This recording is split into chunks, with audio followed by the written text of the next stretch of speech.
Yo, this is Diabolical Biz Markie, and you're now listening to the Longino show.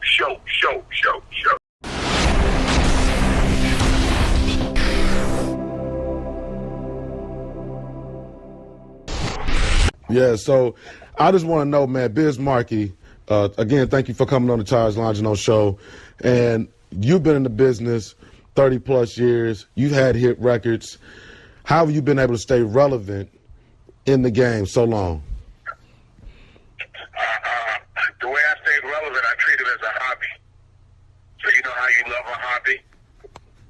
Yes. Like if you love models or you love collecting things, so I treat it like a hobby, and I got to stay up on my game. So, and you know, I got to stay up on my uniqueness and my body of work. So, you know what I mean?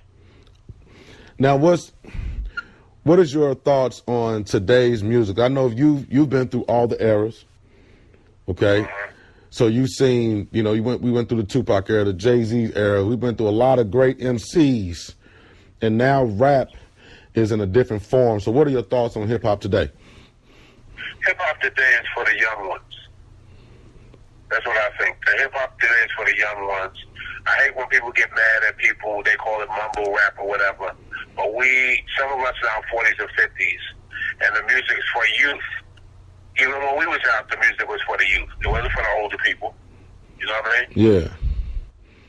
Yeah. Now that's true. That is true. You know, when I came up, it was Biz Markie, it was Tone Loc, NWA, you know, Bone Thugs and Harmony. You know, so it transcends it changes. So what I'm just saying that now we're in 2017. People think that music is supposed to be like in the 80s and the 90s. No, we're 20 years later or 25 years later. So you can't think the kids that really don't know what we've been through with the music. You can't think, you know what I mean?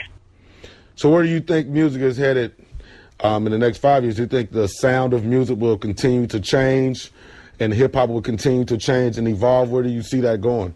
I don't think it's going to change for a little while because it's up to the radio stations that's playing it. So as long as they play it, they're going to keep making that type of music. Well, you know, there's making them make them type of records. You know, there's a lot of there are MCs out there, there are artists out there who will say, well, the radio don't play the real rap, they don't play the real good, the real core of hip hop music. What are your thoughts on that? Based on what you're saying about, you know, it's based on what the radio plays, but there are artists out there who feel like the radio stations don't play the music that people want to really hear. But they got a lot of things that don't play on the radio as big. You got YouTube, you got Facebook, Instagram, Twitter. You got so many outlets where you can hear other music that radio don't really matter right now. How many people got big before they got the radio? Right? Right. Chance the Rapper wasn't a radio dude.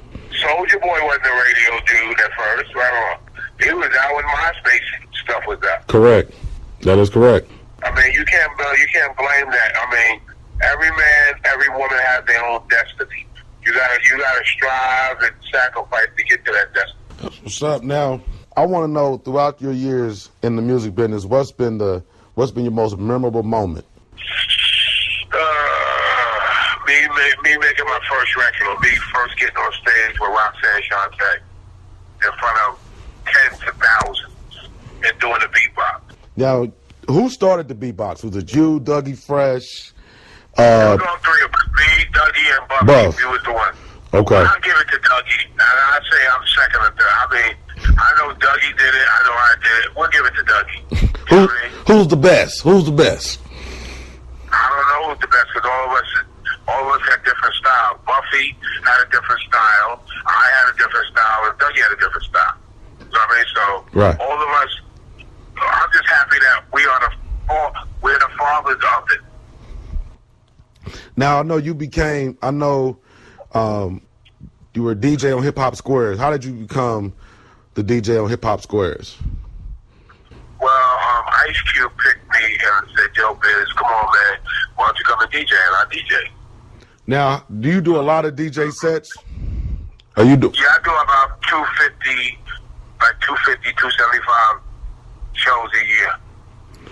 And from your DJ, I know you've been an artist, you've been a hip hop artist, and now you're on the other side, you're a DJ. What do you see different in the DJ and today versus back in the day? Well, back in the day, you had to buy records. Back in the day, you had to make a name where MySpace and none of that was out. Back in the day, it's about what records you play. You had to find records that nobody had to make your own statement. Today, everything is MP3, WAV file. Everything's laptop. But every laptop ain't the same. You know what I mean? Okay. You still gotta have the knowledge to tickle the people's fancy. Do you prefer the new style of DJing versus, with the laptop, or do you still prefer the turntables? Which one do you prefer? Vinyl. Vinyl. I prefer vinyl always. Okay. Always vinyl. Now, I know you had a character on In Living Color. Any future TV projects? What's next for Biz Markie? I got a couple of movie parts coming out. Okay. I got a couple of movies. I got a couple of TV shows coming. I can't tell you the name of them. Ah, man. You can't give us one? Nah, confidentially, but they're gonna be dope. All right, man. You gotta come when those drop. Come on back on the show, and let's do another interview about the projects as soon as they hit. All right, I got you, boy. All right, man. I appreciate the time, Biz Markie, man. One last question, because I always ask my guests this question because everybody gives a different answer. For the upcoming artists, DJs, people in the music business, people trying to get into the music industry, what is your 3 keys to success? Be different, perfect your craft, and just make sure that you leave it all out on the floor when you're DJing. You got to make sure that you cater to the crowd.